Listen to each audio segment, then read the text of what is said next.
Hello everyone, welcome to the Squared Circle Psychobabble. My name is Ralph Valenti. We are going to talk a little bit about AEW Dynamite, NXT, Big Swole, and Cody. All of that is coming up next here on the Squared Circle Psychobabble.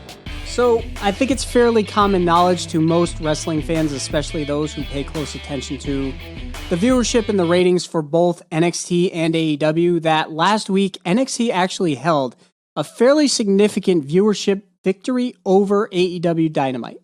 Now, the manner in which it happened might be one of the most interesting things. As a matter of fact, it's being reported by Dave Meltzer that the main reason that NXT was able to win the viewership was because people were paying more attention to the triple threat match at the end of NXT and not so much paying attention to the dynamic and the face-off between Chris Jericho and Orange Cassidy. Now, in terms of viewership and ratings, they actually drew the record low quarter for AEW Dynamite. I don't think all is lost for AEW Dynamite. Now, this is the first time that they've lost head-to-head against NXT in quite some time. I do think it should be a little concerning considering that Chris Jericho is supposed to be their main attention, their main cash cow, the guy that is supposed to draw the house. He is legitimately their proven draw. Now, the thought I think that most people would have, and the hope that most people would have, is that Chris Jericho or any of the other established guys that you want to talk about, whether that's FTR, whether that's Kenny Omega, whether that's the Young Bucks, if you want to consider those people as established stars, they've proven themselves outside of AEW. Those guys interacting with guys like Orange Cassidy, you would hope that a guy like Orange Cassidy or somebody who isn't necessarily as well known within the wrestling community or industry would get the rub, and that would in fact help establish that talent or that individual. That's not what happened here. Orange Cassidy is a guy that they think very highly of. They think he's somebody that can connect with the fan base, the specific demographic, that 18 to 49 that you hear about, that's so important to AEW and all other companies for that matter. AEW typically wins that demographic consistently, especially in comparison to its counterpart or its competition, NXT.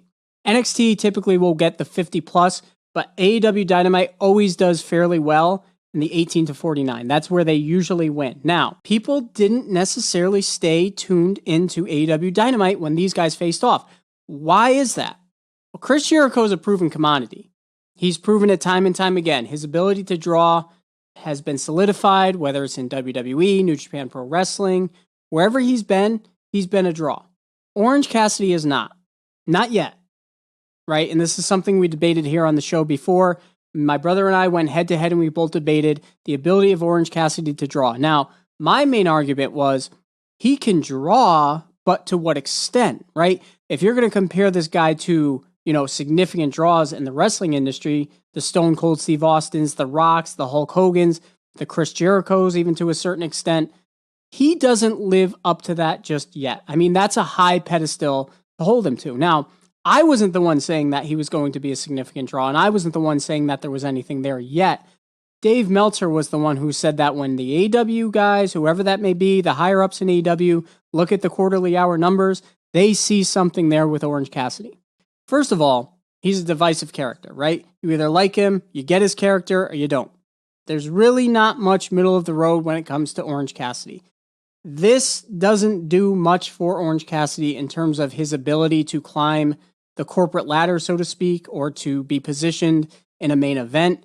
If people aren't into you, if people aren't going to pay to see you, you're not going to be put in the main event. You're not going to be put on pay-per-views, right? Orange Cassidy has a lot of talent, okay? He's a good professional wrestler. He's had some really good matches. You can look at his match against Pac. That was certainly a very good match. You can look at some of his other matches outside of AEW before he went to AEW. The guy has talent. I've never questioned his talent. What I have questioned was his ability to draw with the character that he's trying to portray. Not so much the character that you've seen within this feud with Chris Jericho, because I actually think they've done a pretty good job with this, and I actually liked the segment between him and Chris Jericho, but not everybody's going to be into that. Okay, there's only so many guys who are going to turn on professional wrestling and see his lack of ability to set up a ladder like we saw at the last pay-per-view and be willing to pay attention to that and have their intelligence insulted. Now, us as professional wrestling fans, we're open to that.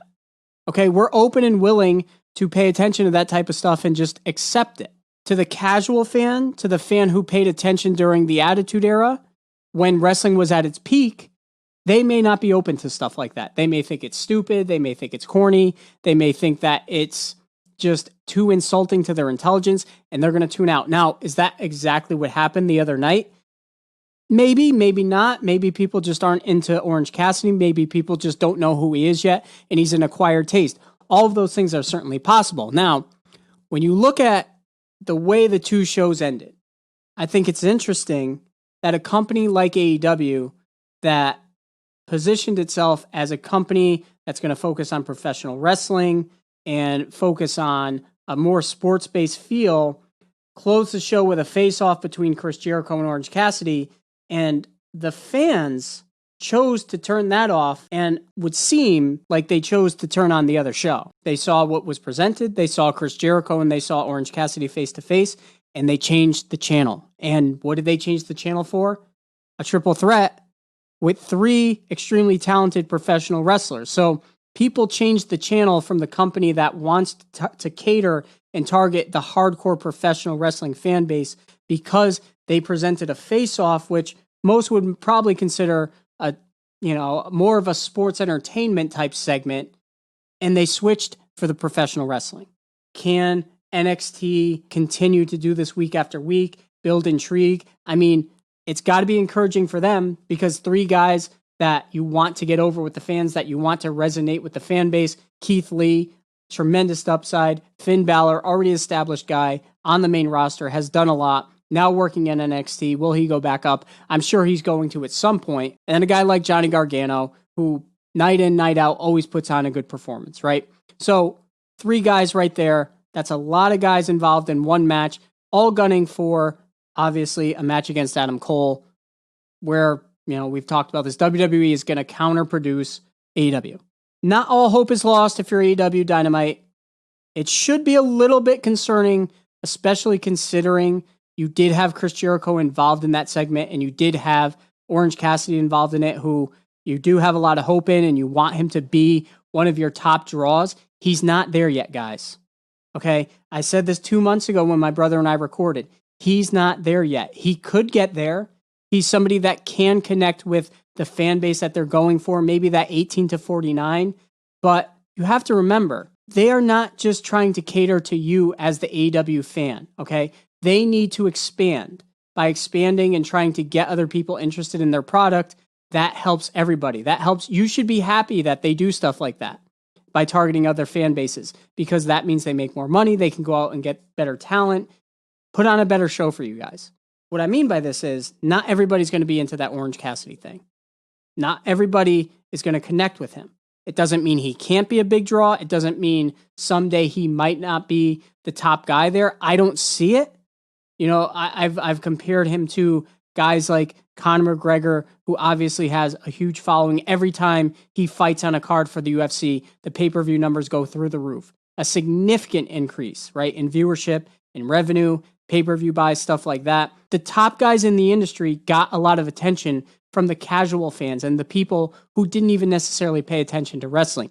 That's who you want at the top of your card. A guy like Chris Jericho, who can go onto a TV show or whatever the case may be, and people are going to know who he is outside of professional wrestling. That's how the industry grows. That's how you make your company better. That's how you get more fans invested in your product. And that's how people kind of work their way up the ladder, right? Because more people watching the show, you get into their character, you get into their storylines, and now maybe somebody who's at the lower mid-card level, you're into that guy, now you're behind him, he starts to work his way up. I don't know if Orange Cassidy can be that guy. Maybe he can, maybe he can't. Right now, he's not there yet, and I've been trying to say that for months now. He's not the guy. At least not yet. Not saying he can't get there. He's not the guy yet. These numbers certainly don't indicate that he's the guy. Not yet, at least. Moving on to a few more updates as far as AEW is concerned. So there was the obvious unfortunate situation with Sammy Guevara making his comments about Sasha Banks. Very ill-advised, something that he definitely shouldn't have done, but he's also very young. I think he's like 26 years old. Everybody makes stupid comments when they're younger. Unfortunately, in the world we live in today, with social media and everything else, sometimes those things end up resurfacing, and in his case, in many other individuals' cases, they come back to bite you in the ass. Now, I think AEW is taking the right approach with this, right? They did suspend him. Sammy Guevara, to his credit, did actually reach out to Sasha Banks and her husband, apologize personally to her, and she actually put a post up about this. So Cody Rhodes was asked about this, and his comment was, Sammy will return, and he will be a better professional wrestler and a better man when he does. I got to agree. I mean, granted, he made a very ill-advised comment about Sasha Banks, but some of the other things that are being reported with this whole movement that's going on in professional wrestling, the sexual assault against certain people, some of the things that people did, not a good look for people, much worse than just making comments, not to make light of anything he's done or said, but he's still very young. He's got a long way to go. He's going to mature from this. He'll learn and grow from it as a person, and I think he will, in fact, be a better person as long as he can learn. Tessa Blanchard is another interesting one. Now, based on her experience and her abilities alone, she should be able to go to any professional wrestling company in the world, whether it's WWE, whether it's AEW, whether it's Ring of Honor, whatever. She should be able to go wherever she wants based on her skill set. Unfortunately, she's got a lot of baggage with her, right? So there were some allegations made about her earlier in the year that she was a bully, that she said made some racist comments, that she spit at individuals. Now, that right now may limit her ability to go to any company, especially considering what's going on in professional wrestling right now. Big Swole was actually asked about this, and she had the following to say. Professionally, in my opinion, her wisest choice is AEW. In our company, she can have growth, plus her father, he's a pastor, is there so she can get any and all the spiritual guidance she needs. So, again, what does Tessa want to do?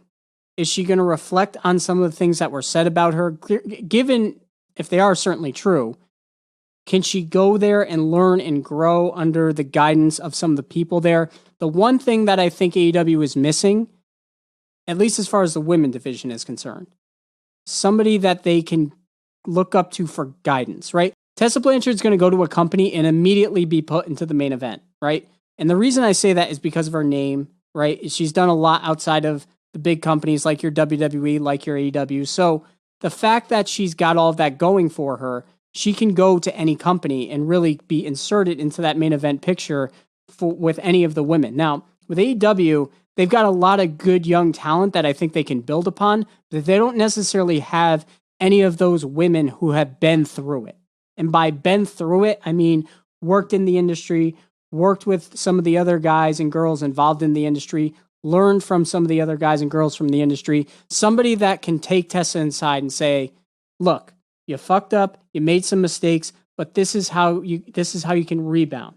This is how you can grow. Can that happen in AEW? Yeah, of course it can. It just seems like it's a different culture there. But when you look at WWE, there's a lot of proven cases where that has actually happened. You look at Randy Orton, younger guy, coming into WWE, maybe got a little full of himself, had to take a few steps back to go a mile forward, right? So there's been a lot of cases like that. And somebody like a Randy Orton, somebody like a Sasha Banks, somebody like a Bayley, somebody that could take her under her wing, Charlotte even, somebody who's been through it before, can take her aside and say, look, I know what you went through. I know what you're going through. I know that right now times are going to be tough, but if you do this, this, and this, I promise you it will be worth it at the end. Some people deserve a second chance. Not everybody. These sexual assault allegations, some of the disgusting things that you hear about some of the people doing, those people don't deserve a second chance in the professional wrestling industry, in my opinion. But somebody like this, maybe you take a chance on her. Somebody's going to. So I think for her, the likely landing spot would be WWE, only because, like I said yesterday in our show, I don't think WWE cares. I think there would be a lot of negative press that would come with signing her right now, but I don't think WWE cares. When you look at the past negative attraction that WWE has gotten from the press, whether it was Saudi Arabia, the lack thereof testing with this whole COVID thing going on right now, the fact that they may or may not have asked fans who were attending, the friends and family, not to wear a face mask, given the pandemic. Those are just a few things to name a few. I just think that they are so used to the negative press that they just think they're invincible. So signing somebody like Tessa Blanchard, knowing that there could be some downside to that as far as some negative press, they may not care as much. Now, whether it's AEW or WWE or some other company, she's going to find work. Whether it's now or 6 months down the road, a year down the road, that's the thing that'll be interesting. So a lot of interesting things going on in the professional wrestling industry. We will see what's going to happen as far as ratings and viewership between AEW and Dynamite, and we'll also probably find out soon where Tessa Blanchard's going to wind up. Until that time, my name is Ralph Valenti. Thank you for watching the Squared Circle Psychobabble.